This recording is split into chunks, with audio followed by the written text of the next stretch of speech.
So yeah, we are going to record tonight. It makes it we will then upload it to our YouTube channel and share a link with everyone who registered, so you can access it later as well. So I hope that's okay with everybody. As I said, I'm Claire Jackson, President of the CBCA here in Queensland. Jenny Stubbs, who's running the tech in the background, is one of our committee members. I can also say that we've got Nina online, who is our minutes secretary currently at the moment. And I know Vice President Trish put in an apology tonight. She's doing parent-teacher interviews. And our treasurer, Amanda, is currently in the middle of the ocean somewhere on a cruise, lucky her. So that's why she's not with us this evening. But thank you, everybody, for joining us. This follows, actually, we had one of these last night and we did, and I can see some of the faces who joined us last night, Kay. We did Older Reader, Younger Reader and Eve Pownell last night. It was a really interesting session, and we're saying it's amazing how quickly the hour goes, and, you know, hearing the judges and their fabulous words of wisdom about their judging experience and the books was, you know, so valuable, I think. So really looking forward to tonight's session. So we will begin by, of course, acknowledging the country that we're all on. I'll let you know that I'm respectfully acknowledging the traditional custodians of the lands in which we're all gathering today. And I'm on the lands of the Quandamooka people of Moreton Bay, the Noogie, the Noonuccal, and the Guampale peoples, and we recognise them, of course, as the original storytellers. We pay our respects to all their elders, past and present. And of course, we realise that you are coming from different places as well. Maybe our judges, when we get to them, will let us know where they're from as well. Thank you very much. We do have two judges joining us this evening, Bronwyn Joseph and Lotte Tenhaken. Lottie's our very own Queenslander. And she was representing us on the PB and then, of course, New Illustrator this year. And Bronwyn's joining us from Victoria, and she was with the Early Childhood this year. We'll just wait. Jen, just go back up a bit. Just back up to the... Oh, okay. I must have had it partway through. Have I got the wrong one in? No? No, that's all good, but we want to go back to, I was just going to have the Marissa slide. Yeah, okay. Yeah.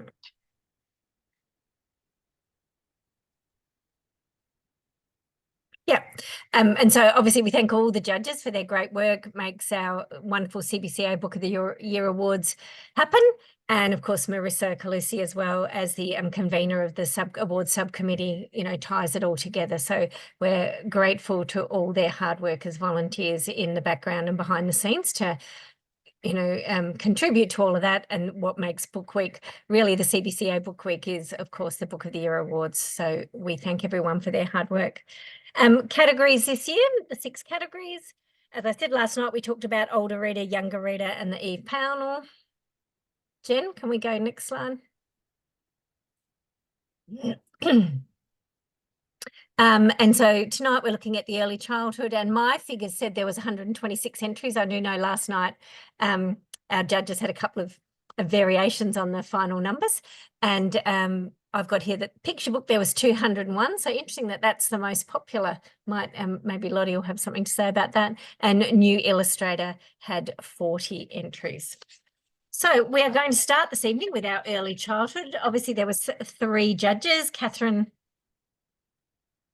Nola and Bronwyn, and we're really excited to have Bronwyn joining us tonight. When Bronwyn joined Melbourne Grammar School working as a teacher librarian, she undertook postgraduate studies in children's literature, opening up new ways to analyse literature while also informing her teaching and the ways she shares literature.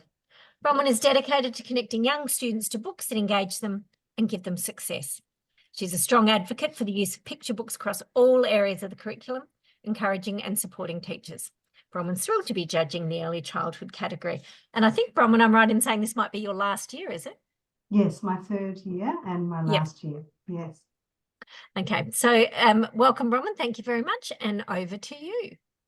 Thank you. So thank you to Claire and Jenny for inviting me here tonight. I'll do my very best to stick to the time limit.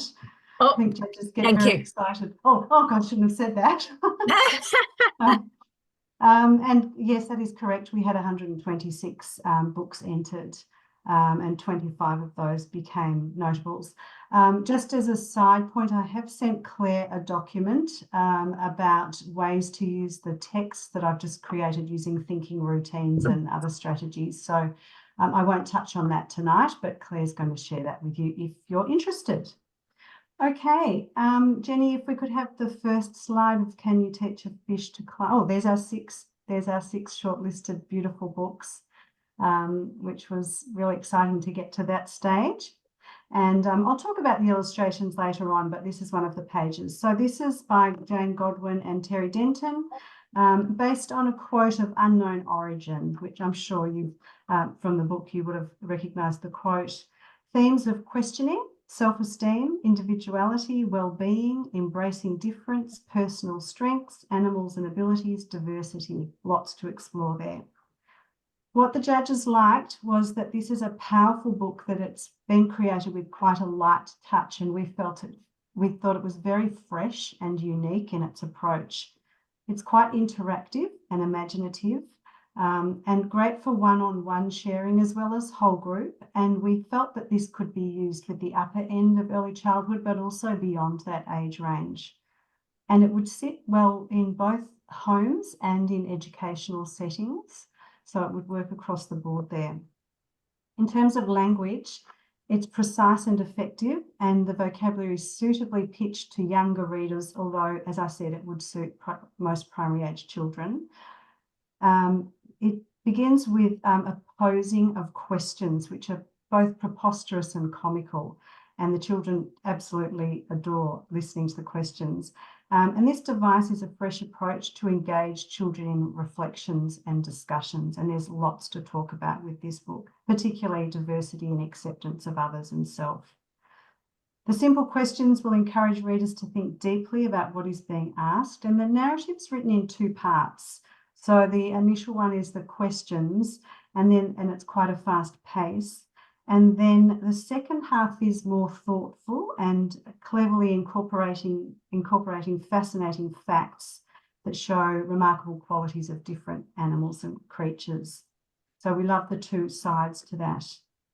The illustrations, as you can see, are very humorous and engaging, and Terry Denton's characteristic loose ink and watercolour illustrations across these lovely spreads enhance the succinct narrative, and they're kind of a foil against the nonsensical scenario that's going on and the narrative. They kind of clash but work really well together.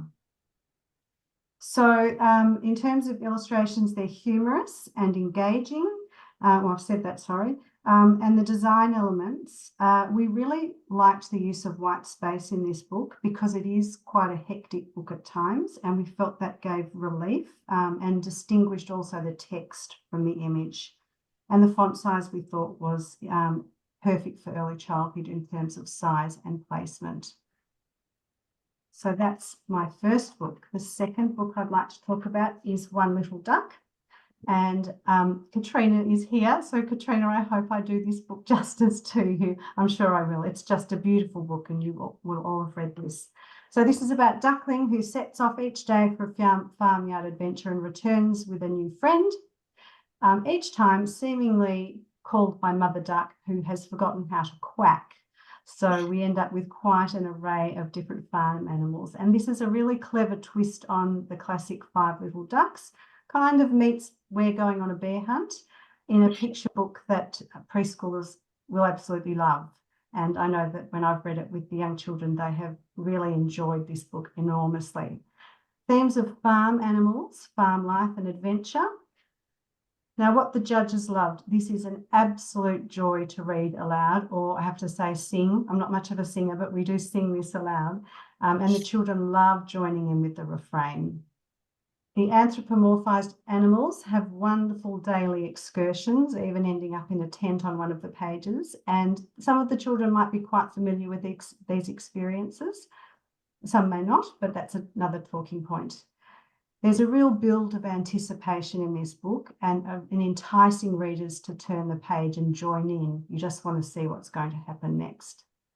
In terms of language, as I said, an improvisation on a traditional rhyme, which may be familiar to readers, or it may require introduction, which I found I did with some children who didn't come from necessarily an English speaking background or had maybe just not encountered this nursery rhyme.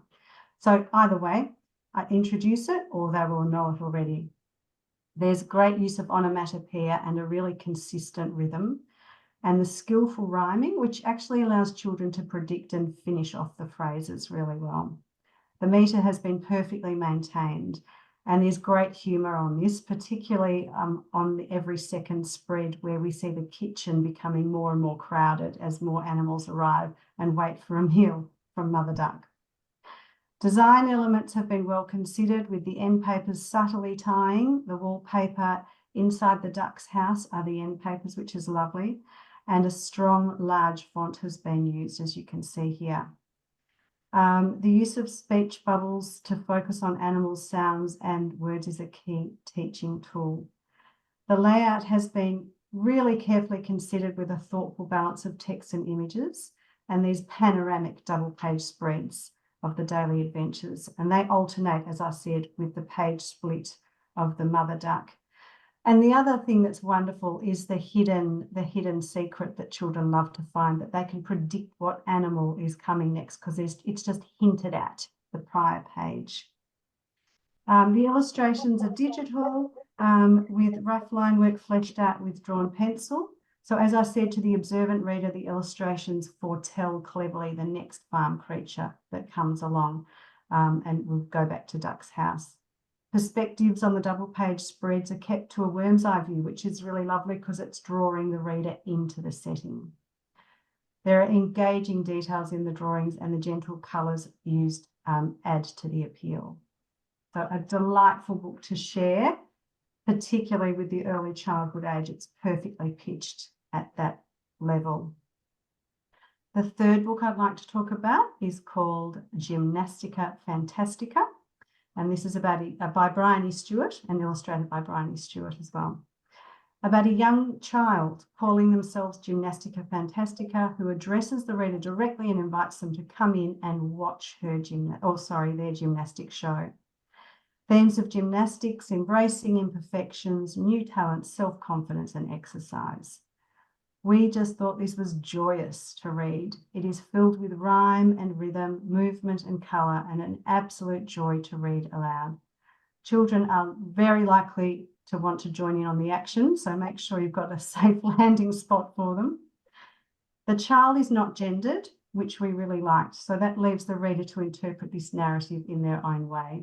And it's all said in the first person as well, so that's very open to interpretation. The language is skillfully written, tight, joyful and rhyming, and the text is succinct, yet it includes an extensive assortment of interesting verbs, nouns and adjectives, and some created, invented vocabulary as well, which is lovely.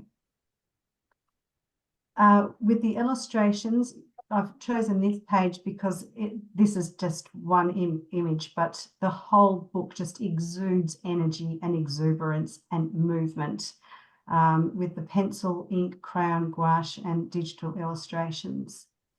There's a subtle yet impressive illustrative technique that permeates the illustrations, such as this colour red, which is everywhere and is so vibrant and energetic, which is exactly the feel of the book. And that leads and holds the reader's gaze. And then there's also this black, thick, solid crayon line that outlines the protagonist throughout the book, which is really highlighting her strength and resilience, which we thought was really clever. The silent invested observer is the dog, the little girl's dog, and he provides a lot of humorous additional storyline that will reward rereadings if you go back and look at what the dog's doing and how the dog is responding to the child's antics. Changing layouts vary from cinematic vignettes to close-up portraits, and they move and flow with the building pace of the story. The front cover is vibrant and exciting with glossy, eye-catching embossed title, and that sets the tone for an action-packed read with this swirling red ribbon. So the end papers even have the girl holding the swirling red ribbon in her left hand at the front end paper, and at the back she's holding it in her right. It's like her gymnastic ribbon is capturing the story with it. It's just beautifully done. But another gorgeous book that will be a delight to share with young children. And my next book is Grace and Mr. Milligan. This is by Kaz Goodwin and illustrated by Pip Kruger, who is also shortlisted for the New Illustrator this year. And what a stunning illustrator she is. So this is about Grace, who has an elderly friend, Mr. Milligan, who lives next door, and they're best of friends, and they spend a lot of time together going on picnics, eating fruit with dollops of ice cream and heading to the beach. All of that in the company of Mr. Milligan's pet goat, Charlie, and constant companion. But when Charlie dies, everything begins to change. So there are themes here of friendship, aging, loss, grief, healing, the cycle of life, and new beginnings. What the judges loved. This is sensitively written and the narrative transitions really gently. What we thought was really lovely is that the reader in their own time comes to the realization that Charlie has died. It's actually never verbalized. It's just Charlie's there, Charlie's sick, and then Charlie's not there and Mr. Milligan is grieving. So that's really lovely that they can come to it in their own time. We're invited inside this genuine friendship between two characters who have a significant age gap, and yet it feels authentic and natural. The end of the book actually is lovely too, because the double spread is wordless, and it kind of is life reaffirming that life goes on, because we see Mr. Milligan with a new pet kid goat, but it's, again, no words are needed. It's a beautiful book, an important book, offering insights into ways to cope with grief and to heal, and to understand that death is a natural part of life. And I'm sure, like everyone here, I feel very passionately that children meet death in a book, hopefully before they meet it for real in their own personal lives. So a beautiful one to share, and very uplifting and joyous. It's got its sadness, but it's also full of joy. The language is gentle and beautiful. There are some lovely repeated phrases, humour, alliteration, descriptive language. I probably should stop. I might have gone over my time on that one. But also time is depicted in the changing of the seasons. And I wanted to talk just briefly about this. Mr. Milligan wears a Hawaiian shirt throughout, different ones, as you can see on the line, always bright. But when Charlie becomes sick and dies, his clothing changes. And it becomes the jumpers. He's wearing jumpers. It's winter and they're muted dark colours, and the backgrounds change and become muted. But then at the end, he's back in his Hawaiian shirt. So much to look at in that book. It's just a delight. Okay, so The Concrete Garden. This is by the incomparable Bob Graham. And what we loved about, or what this book is about an exuberant group of children who spill out from the confines of a concrete grey block of apartments, finding joy in a simple box of chalk. Themes of creativity, spontaneity, connection, hope, resilience, art, and community. What the judges liked? Just the simplicity of an idea that a box of chalk can bring such happiness and connectedness. But isn't that classic Bob Graham, that he takes the most simple things in life and turns them into these warm glows and celebrations of family and things we do together. He's a champion of simple pleasures and exploring big themes in ways that children can understand. Like many of his more recent books, there's a diverse range of characters represented, living and playing together in a microcosm, which I felt was like a hopeful and much needed view of what we'd really like the world to look like. The illustrations place the reader immediately within a specific setting and time. And we talked about it looking like we're amongst new but familiar friends, because the characters are new, but they look like the children from all of Bob's other books, so we feel like we know them already. Language is simple and succinct, yet rich in imagery, with phrases like children spilling out like sweets from a box. Each child is named and introduced, which we really liked, and their contribution to the collective artwork is described, which helps the reader build a connection between the characters and makes it feel more real to life. The illustrations, again, classic Bob Graham, watercolour, pastel and pencil illustrations. Again, he often uses time-lapse perspective, seamlessly shifting between linear, worm's eye, bird's eye views. That's one of his signatures, and you can see examples of that here. And I was delighted to see another bird's eye view of a bird flying over a city, which he's used in several of his other books. Changing layouts, but lots of small telling details in illustrations that require rereading and repeat visits. And then we thought the story arc was beautifully bookended by the preliminary and final pages and simple but stunning end papers as well. So another classic book from Bob Graham. And finally, Bear and Duck Are Friends by Sue DeGennaro, author and illustrator. This is about two animals, bear and duck are best friends, but they're very different. Duck likes to try new things and bear not so much. But when Duck needs a friend for her dance class, Bear agrees to go along, although somewhat hesitantly and feeling quite anxious. And I thought, well, haven't we all had an experience like that when you agree to do something, you think, oh gosh, I'm not sure I want to do this. Put yourself outside of your comfort zone. Themes of friendship, facing challenges, acknowledging fears and accepting difference are all explored in this book. What the judges liked, obviously this creates great opportunities for discussing fears that children might have or overcoming challenges or being open to try new things, new experiences. We really, really liked the delightful juxtaposition of the bear and the duck, in that it's the big bear who is being supported by the duck. So it's kind of smashing those stereotypes and expectations, because you would assume it would be the bear would be the strong one who's supporting the duck who is timid, but it's been flipped around, which we thought was fantastic and a great way to open discussions about perceptions and assumptions that people make as stereotypes. So we thought that was very clever. The language is economical and age appropriate, and it's very tightly written, yet a succinct text which seamlessly blends together short sentences with occasional rhyming couplets. They're just interspersed and woven in really cleverly, but they work really well. Some alliteration and also a smattering of more complex vocabulary. And this creates a narrative which is gentle with a rhythmic feel, but it doesn't become sing-songy. The design elements include a text, which you can see there, which is clear in font and quite distinct from the illustrations. But the font does vary a little bit in size for emphasis. And you can see here that also the text sometimes moves or mirrors the action that is happening to the character. So we thought that was really well done. The illustrations are highly appealing, focusing on the two main characters with quite a minimal background, as you can see from here, which really helps young readers focus on the key events. There's time to pause and reflect here.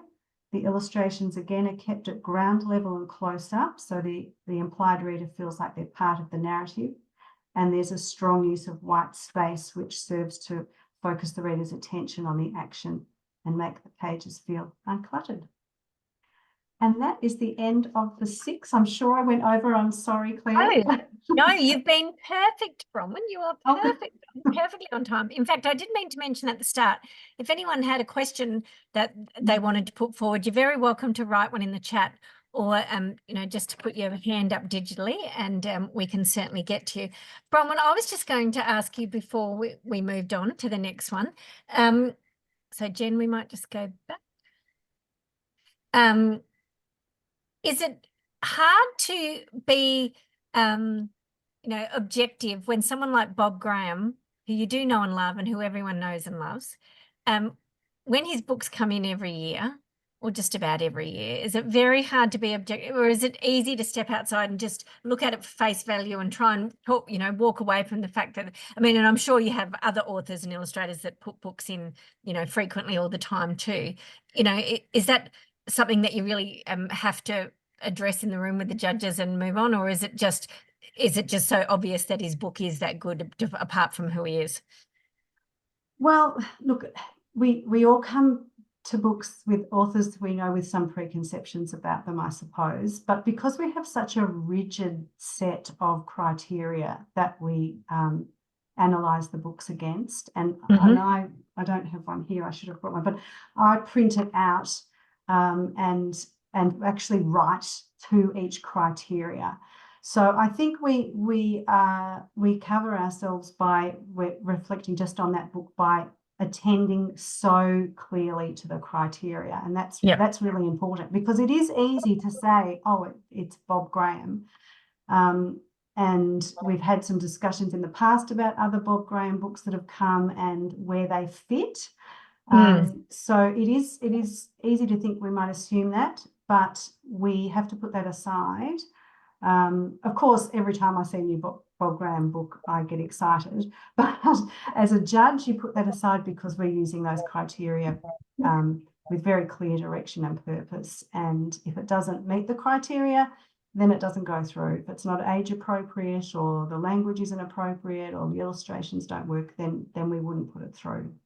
Okay. And I mean, you have a lot of entries come in for early childhood as well. Is it pretty easy in your first cull to go through and say, oh, there's a whole lot here that don't really make the cut straight away for, you know, various criteria reasons? Last night, Tahani and Colleen both spoke about the fact that they thought there was a lot of books that were entered this year that just weren't edited and published well, and not even self-published stuff, but even, you know, books and maybe even reasonably well-known authors who they said, you know, it didn't have a good enough final edit. Has that been a trend in picture books as well, or do you think they tend to get better looked at? And yeah, that's interesting that they said that.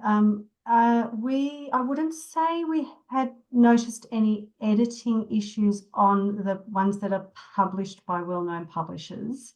Right. What we do get is quite a large amount of self-published books, and some of them have potential, but they're not very polished, and others perhaps not. So that is quite. Sometimes it's quite obvious when you see a book, and because, as I said, because we have rigorous criteria, you just know it's not going to meet it. So I just used to write because we do still write a review on a critique on every book, or a review, and then I did those ones first, because then I could spend more time with the other ones. But yeah, you open a box and you have a fair idea pretty early on of where they're going to sit on the line of yes, no, no. Yeah.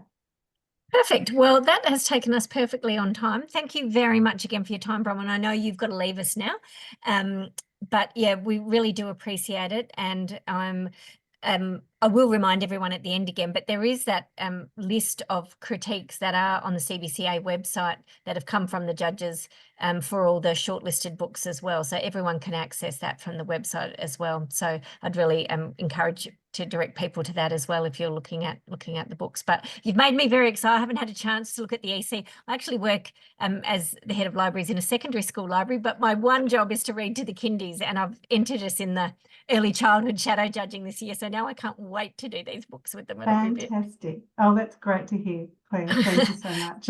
Thanks so much, Bronwyn. We'll hopefully cross paths again sometime soon. And now we will hand over to Lotte. So in the Picture Book of the Year and the New Illustrator Award category, these people have two jobs. So Natalia, Cheryl and Lotte. And as I said, Lotte's our very own from Queensland. We're delighted that she's representing Queensland as a judge this year. And moving forward, it's not her last year. She'll be on for a little while.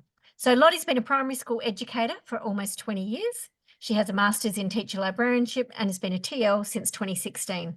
And some of you may not know, but find it interesting that Lotte's moved schools recently, and she's at St. Peter's Lutheran College here in Brisbane, and she job shares with the very well-known Megan Daly. So she was saying before that that's been a fantastic experience for her already. She also works as a sessional academic, teaching Master of Education and pre-service teachers at UQ. Her passionate belief in the transformational power of picture books inspires her to pursue a doctorate, and she's currently a PhD candidate at UQ.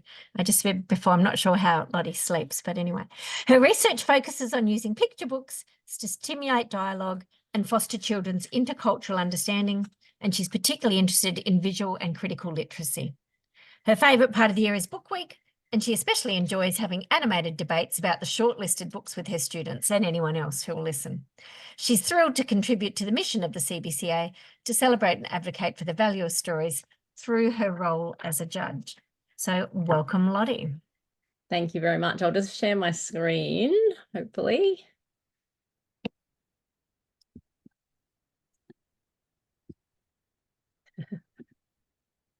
Perfect. Looking like a PowerPoint. Yes. Yep. Coming Hi. up there. Perfect. Yep. Great. So hello, everyone. I'm coming to you from Karilpa, which is located on Turrbal land in West End, Brisbane. And I would like to acknowledge that this always was and always will be Aboriginal land. So before I launch into the Picture Book of the Year shortlist, I just thought it might be helpful to briefly mention the judging criteria that Cheryl, Natalia and I use to come to our decisions. And Bronwyn mentioned that as well. It's a very strict criteria that we look at. This is sort of just a very brief outline of it, but we look at literary elements, design, age appropriateness, production values, and a few of the points underneath those for literary elements, things like language, illustration, characterization, setting, plot, theme and mood, etc. So to get to the short list or even the notable list, obviously they're going to have to be age appropriate and have high production value. So I won't talk about those very much in going forward, but I will go a little bit deeper into the literary elements and the design that we noticed as judges for the books that we had a look at. So let's get into the shortlist for Picture Book of the Year.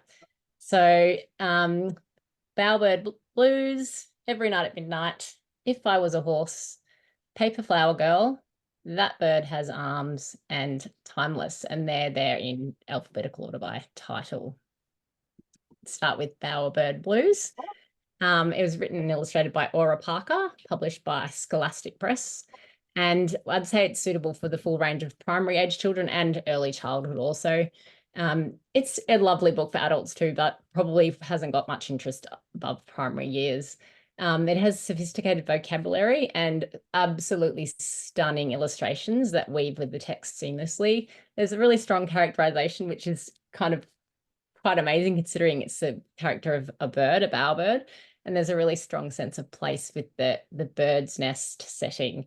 There's a very clear narrative plot of a bowerbird who's searching for something and they don't quite know what it is until the end. Spoiler alert, a partner, another bird.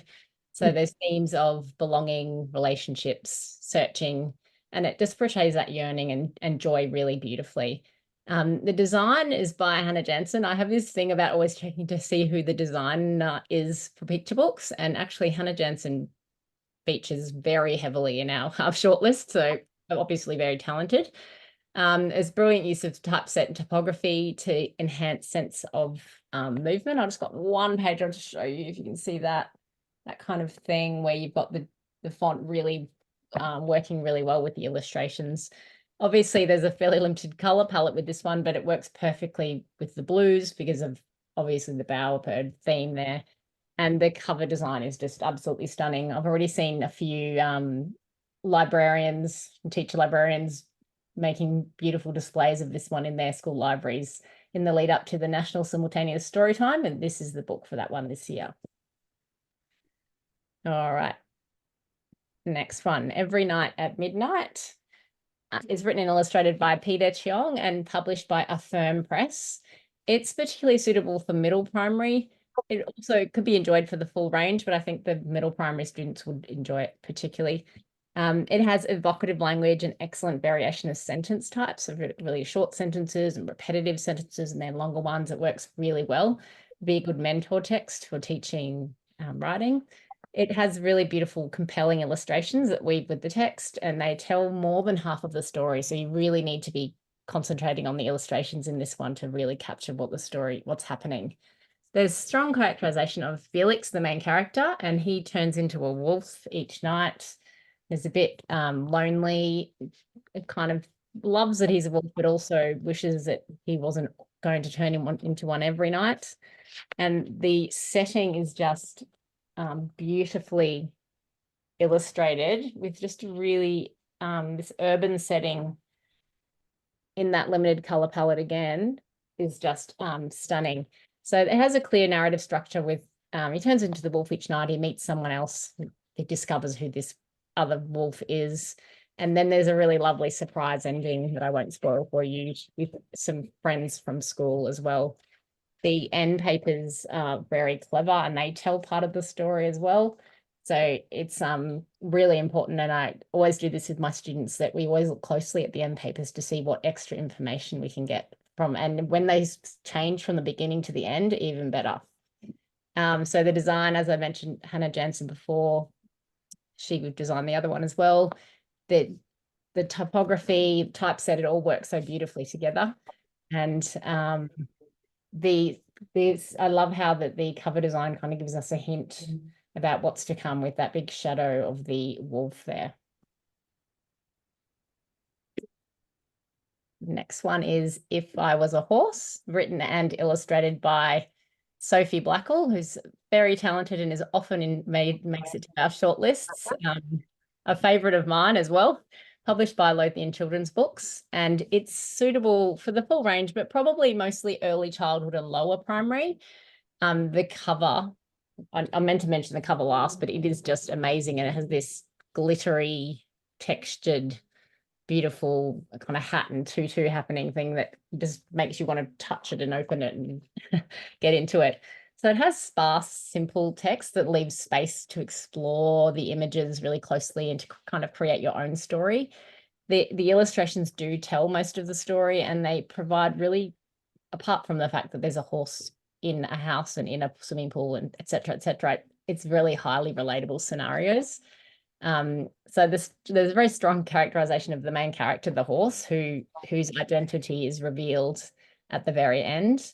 So it's sort of less of a clear narrative and more of a bit of a stream of consciousness, and is the perfect sort of springboard for activities with children. Like, if I was a horse, if they could, what would they do? And they could choose a different animal. If I was a monkey, if I was a frog, whatever.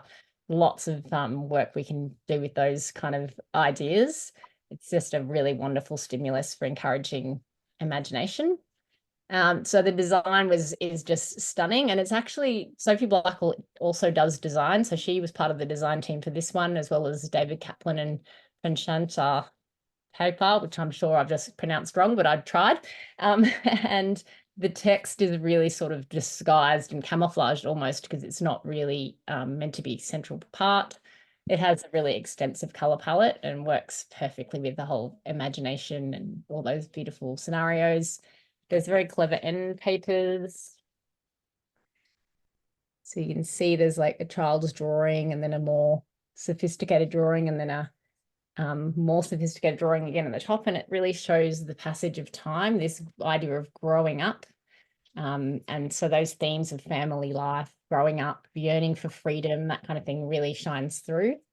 And as I mentioned before, the stunning cover design, the idea that the horse is moving down the stairs really prompts you to turn that page and open that cover as well. Paper Flower Girl is written by Marguerite Lamond and illustrated by Mattia Yaga and published by Westwords. It's for older readers and adults. It's the only one of our shortlists that you could say is has more of an adult audience.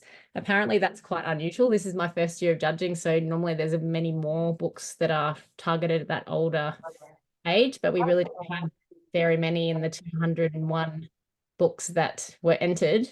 We really had very few that would have fitted into that category, and the other ones that we did have just didn't meet up to the judging criteria. So this one has highly sophisticated language and beautifully muted illustrations. They do most of the storytelling, and there's lots of extreme close-ups and extreme angles. Kind of thing. It's quite stunning and striking.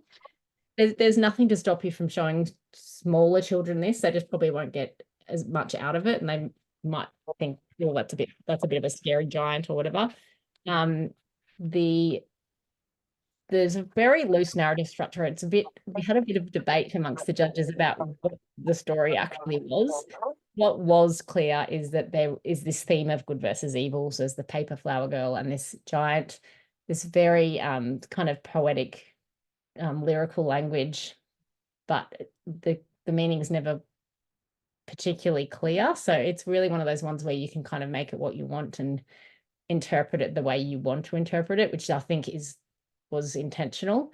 The design is beautiful, again, designed by Hannah Jansen, and brilliant use of typography, just really adds to the storytelling. And there was lots of different colors used, but there's all quite muted tones. And I'm dying to see if teacher librarians will start creating these, and anyone else start creating these paper flowers that she creates in this, the character creates in this book, because they just look incredible. So it'd be great to see a 3D version of those. The end papers, absolutely stunning. And the cover design's quite striking and really draws you in as well. Okay, That Bird Has Arms, written by Kate and Joel Temple and illustrated by Niharaki Huku and Ronajoy Bosch. Quite an unusual, very original book. And you can see that the fact there's two illustrators becomes very clear, because you can see that there's some drawn elements and then there's photography elements that work together. It's quite a joyful book. When it first came in with judges, us judges were kind of like, oh, we don't know what to think about this one. But the more we delved into it and the more we looked at the criteria, it just grew on us. And I just love it now.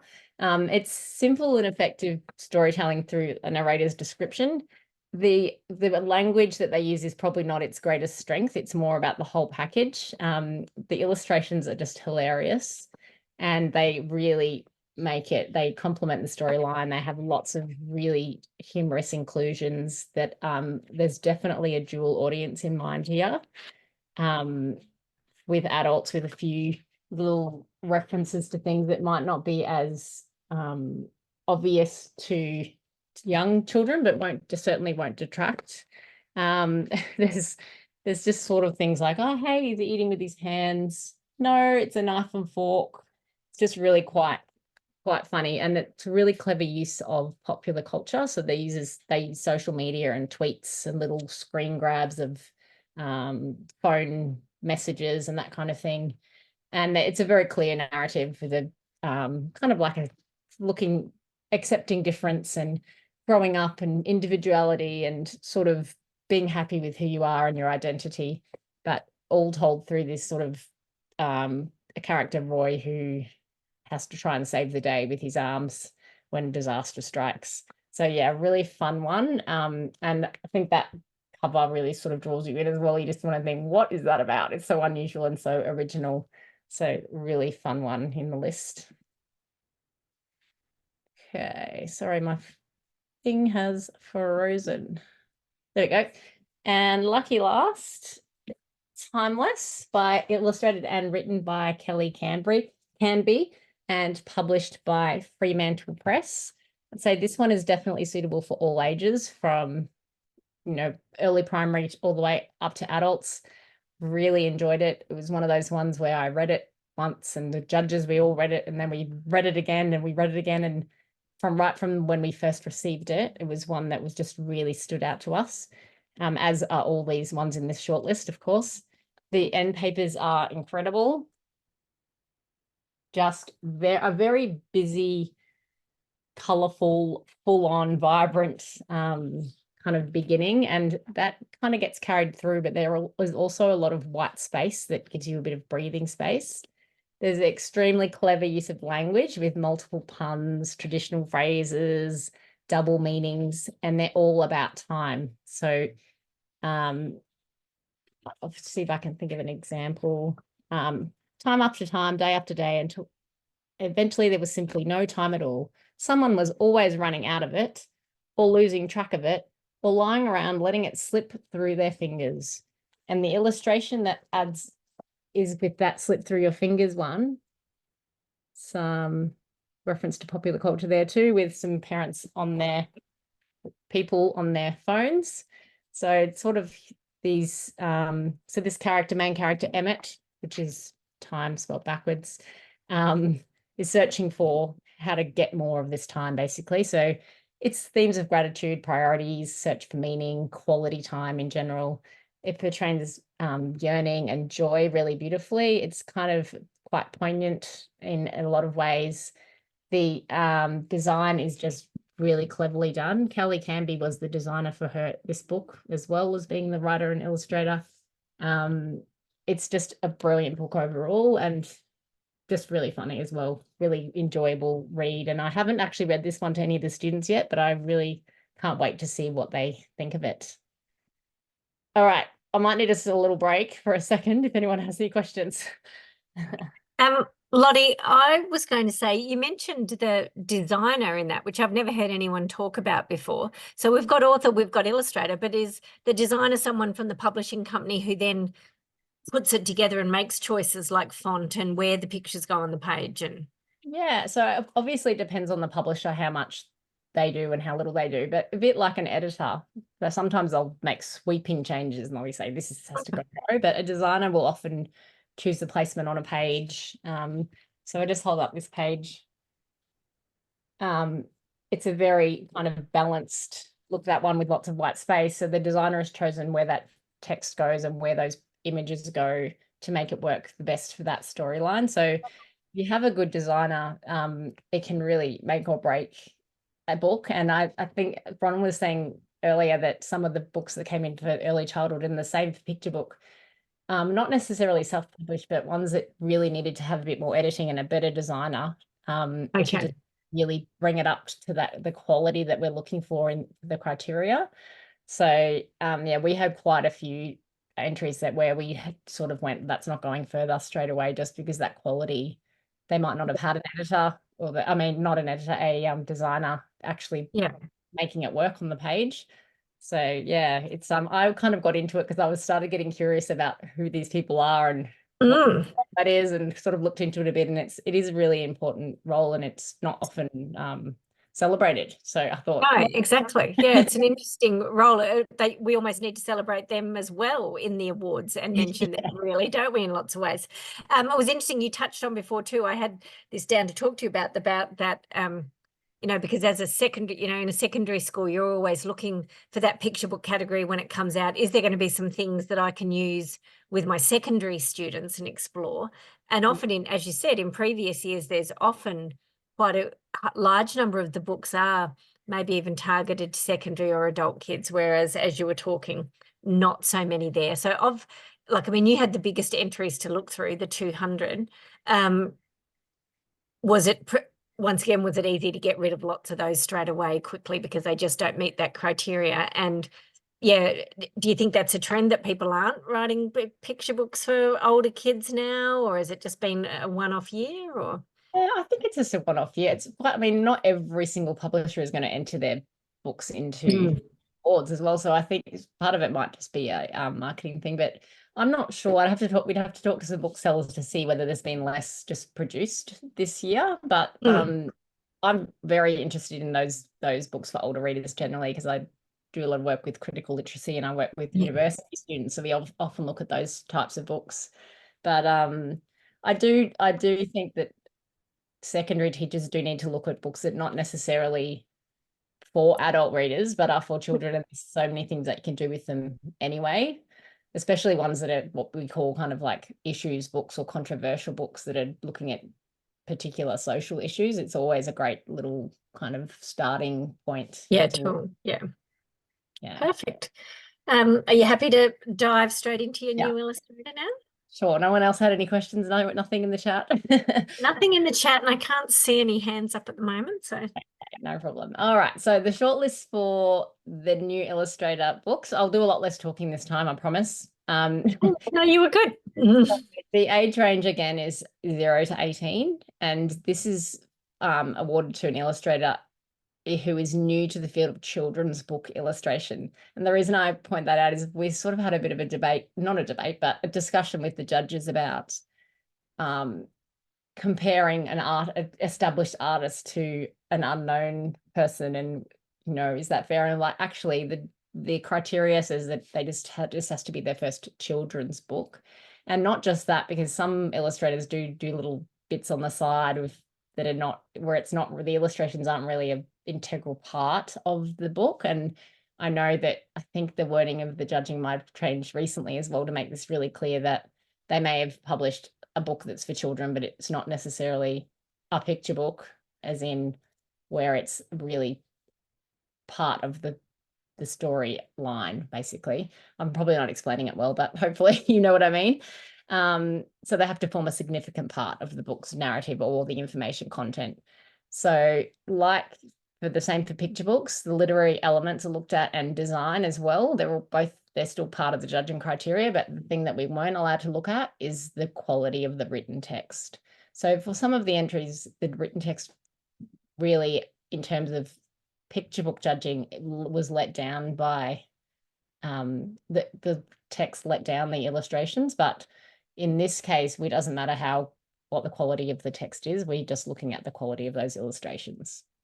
So our shortlist: Etta and the Shadow Taboo, Grace and Mr. Milligan, Hope is the Thing, Phonobet, When You're a Boy, and Raised by Moths. And again, in alphabetical order by title. Instead of having any text on the page, I've just tried to give you a bit of an idea of some of the detail of the illustrations, because it's easier if you see it rather than I just try and describe it. So this one, Etta and the Shadow Taboo, that was illustrated by Jeremy Worrell and published by Bright Light. This is quite an incredible text. I think it's from Gamilaré tradition. So it's about a taboo about personal space, getting in people's personal space. And if you get too close into personal space, you turn into a shadow, and you have to sort of earn your body back in a way. So it's a really great story and really lovely way of looking at different traditions and cultural understandings. The illustrations are incredibly detailed. I hope you can see the kind of detail, the lines in these, in the bottom of that land, in that middle picture, and even inside the sun. You can see in the background there's some traditional kind of paths and symbols. It's just really cleverly done, and the illustrations throughout were very consistent. The use of facial expressions and things like that, I've just put a little picture there on the right to show you that it was just really accomplished, basically, for a first illustrated book. And the details in the land and in the sun and in the trees, and there's somewhere tree trunks, same, is just incredible detail. The color palette is limited to those earthy kind of colors, the reds and the browns and the yellows, which kind of makes it stand out as a First Nations book, which is lovely, but it's also very different to any book I've seen before. It's very original. So the judges were really struck by this. We really think it's creates an amazing story and a really valuable text to have in your school library. I'll just show you the end papers as well, that one.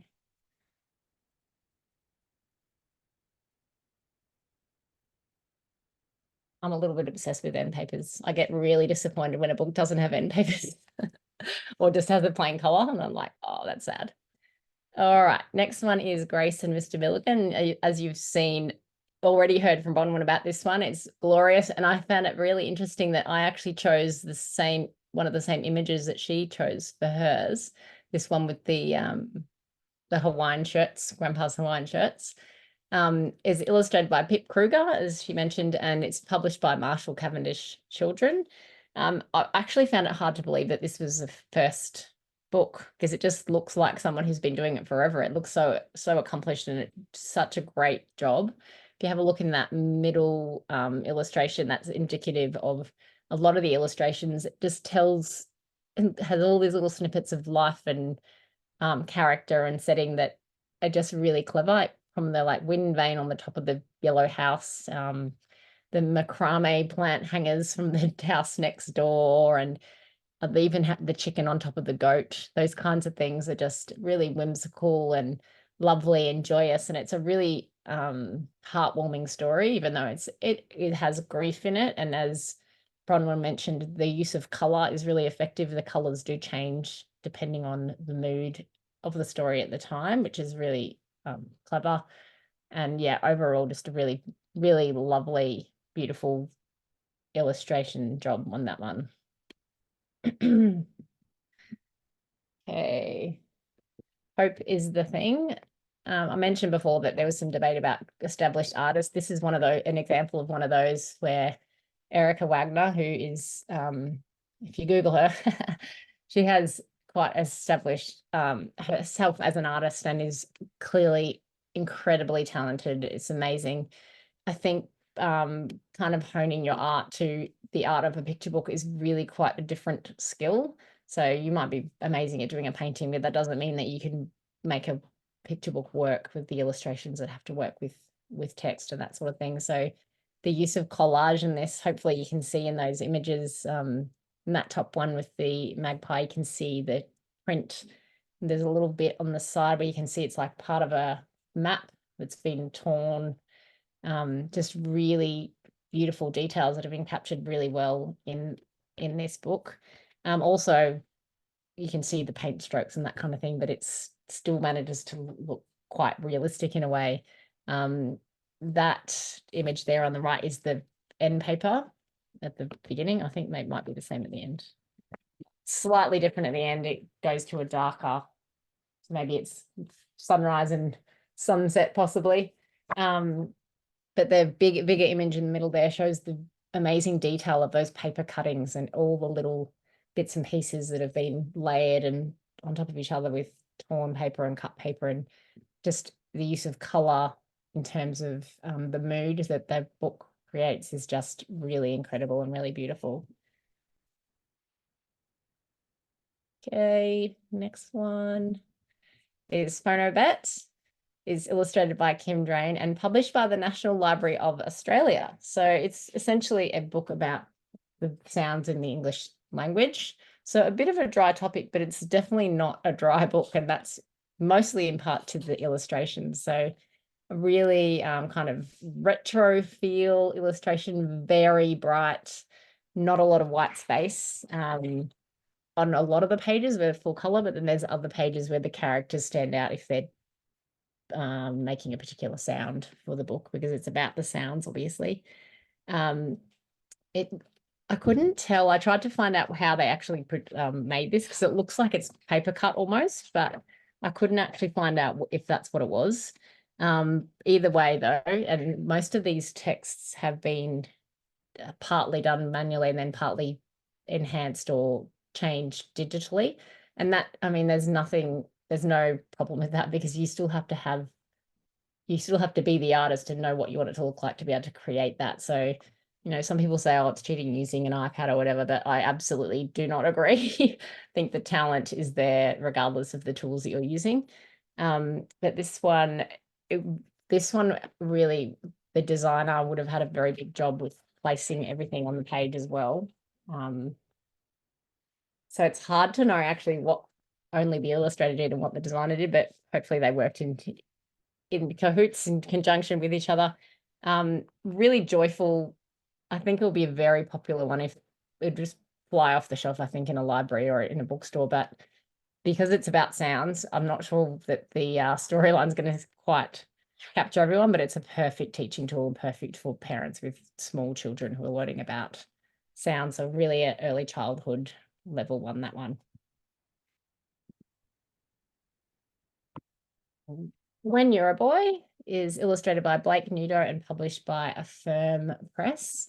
This one is quite a philosophical text about the expectations on boys, and a really valuable one for having a school library and at home. It especially if you have a boy who is not necessarily a typical stereotypical boy.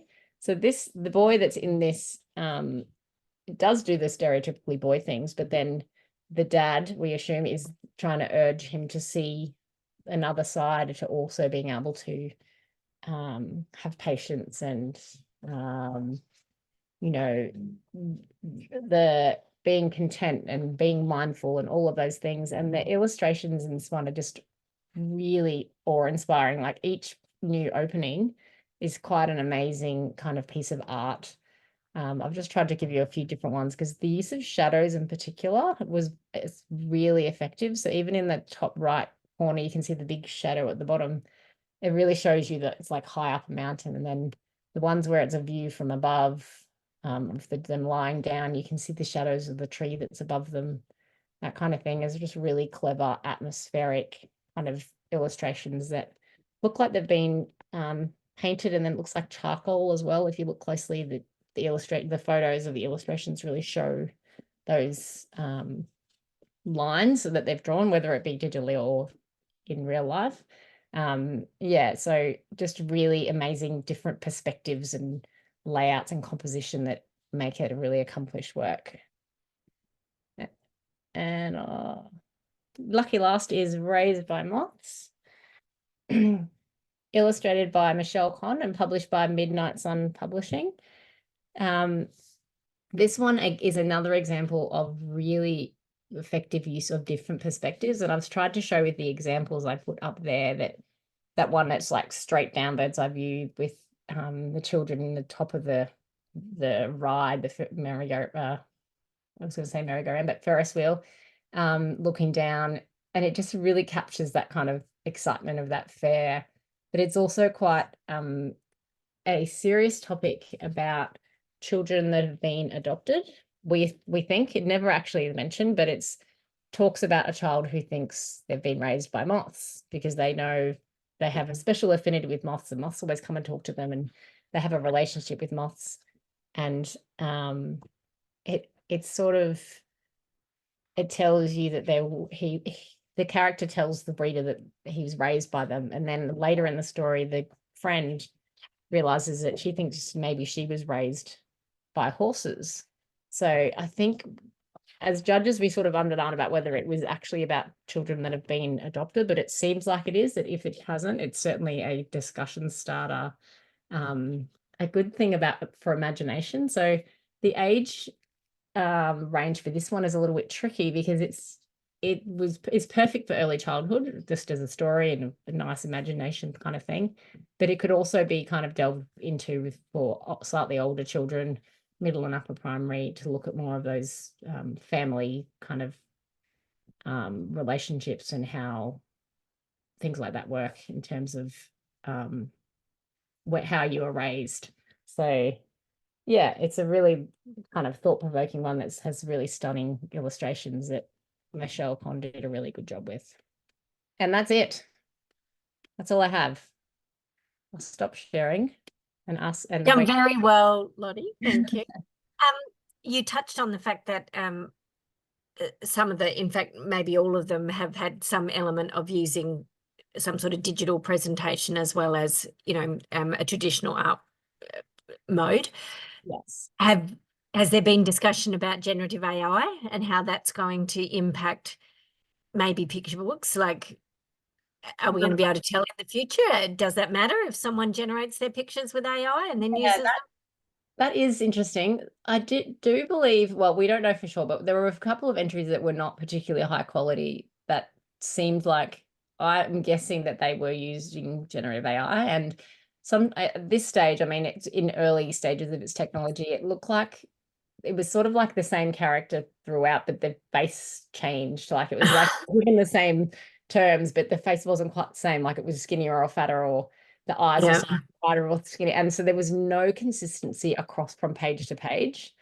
And those lower quality ones, the picture just sort of was whatever the writing said. There was no extra layer. There was no extra information. It was just, so I think if you're that good at using AI that no one can tell, maybe that's an art form in itself. I don't know. But I guess unless what you're told, there's no way of knowing. But I'm 100% confident that none of these shortlists were made with AI. So I can always say what they're made, which is a shame because it's nice to know how they're made just for interest. But pretty much all of the ones I looked up definitely used some digital tools, but usually it's more of a piecing together, cleaning up, maybe making colors consistent, that kind of thing. So which I think is perfectly fine. That's how you get the Yeah. quality product. Yeah. Yeah, and as you say, it's a skill in itself to use an iPad's, drawing techniques to Absolutely. produce something. If you've ever tried to draw a picture with some of those things, they're really, really tricky. It is. Yeah. Yeah. Okay, no, that was great. Thank you so much, Lotte. You did a lot of talking then, but your insights are fabulous. I And hope that still makes sense by the end, because that was a lot of talking. no, you did really, really well. And it's lovely to see those insights, and also reminders about things like that when you're judging the new Illustrator, you are putting aside the text really, and you're just looking at how, which must be hard because you must still be thinking about how is that portraying the story and how. Yeah. I noticed Jean has just put in the chat, what's the issue with digital art? Are some judges against it? Well, for my experience this year, none of the judges were against it at all. But I guess because the criteria was written in a time where it wasn't really a thing. So Yes. do we need to adjust for it? Do we need to think about it or not? I think it's just another tool, and none of the judges, none of us had a problem at all. But some people say, oh, it's sort of cheating. And it's like, well, no. I don't think so. No, although maybe the whole use of generative AI will be something that the awards committee is going to have a look at and maybe have some sort of policy on. I don't know. Be interesting to see. I think that probably does bring us to the end. Jenny, can you just pop up the last slide for us? Pop up the last slide. Wait a minute. I'll have to share that again. Yeah. Mm-hmm. I just wanted to remind people, number one, just say thank you very much for joining us this evening. And I hope, I'm sure you've all taken away a whole lot of great information. It's always nice to think about, it always gets me started thinking about how am I going to use these in my classroom, or how am I going to use them? Congratulations. I'll just scoot through these. Okay. Congratulations to Katrina, who joined us tonight as well. Very exciting to have a book shortlisted. So well done. That's fabulous. And thank you for joining in. Just some things to remind people. I mentioned after Bronwyn spoke that there is those judges' critiques available to everybody through the CBCA website. So jump on and have a look at those. I shared those with a staff member the other day and they were really pleased with them. In fact, it was a drama teacher who wants to use some of the books to create some plays for our littlies. So yeah, they're really helpful, I think. Of course, don't forget to look out for the Boyer Awards, Friday the 16th of August. And this year they are going to announce at the same time the shadow judging results as well. And so if you've got a shadow judging group going, fabulous. I hope this has inspired you as well. If you haven't, jump on and investigate shadow judging. Great initiative where we get groups of young people to actually judge as well, because we're saying we've got adult judges looking at what they think is great for young people. It's always interesting to see what those young people actually look for in a book and compare those results. And I think last year the books voted for in the shadow judging, only one category, the same book won. Otherwise, everything else was different. So interesting. Reminder about merchandise. You can see that beautiful poster over there, Reading is Magic. So CBCA, lots of new things this year, lots of different stuff, as well as the same old faithfuls that we love using for our displays. So jump onto the merch website and have a look. I just wanted to mention, probably mainly for our Queenslanders and mainly even Brisbaneites and maybe Northern New South Wales people. John Moffat was a dearly loved member of our CBCA Queensland branch and a life member, and John passed away at the end of last year. And we have set up an in memoriam for him and looking to raise that $5,000 that will then make him a dedicated in memoriam for the Awards Foundation. So look out for the links to that from our newsletters and off our branch website, and feel free to donate if you knew John and would like to honour him in that way. Stay tuned for more details about our Book Week brunch event, which we're hosting on the Sunday morning after Book Week so we can celebrate. And Brisbane Writers Festival is coming up too with the wordplay component for young people. So get around that if you are in Brisbane. Lots of people saying thank you to our judges. So thank you again. Thanks, Lotte. We will make that recording available at some stage. And if no one's got anything else to add, I think once again. I did mention in the chat that I know a lot of illustrators and an amazing number use Procreate. That's their main tool for creating art these days. Yeah, I can't see any issue with using it other than using traditional brushes, using digital brushes. Okay, it's my word. Someone asked about the recording for last night. We will put links to the 2 recordings in our Queensland newsletter as well, and we can possibly even add them to our website. I'll talk to Trish about that. So that will happen. But thank you, everybody. Judges, again, we can't thank you enough for all your hard work. Enjoy using those books or delving into them. People, if you've got young people that you work with, and enjoy all the lead up to Book Week. And thank you very much. Thank you, Jen, for running things in the background.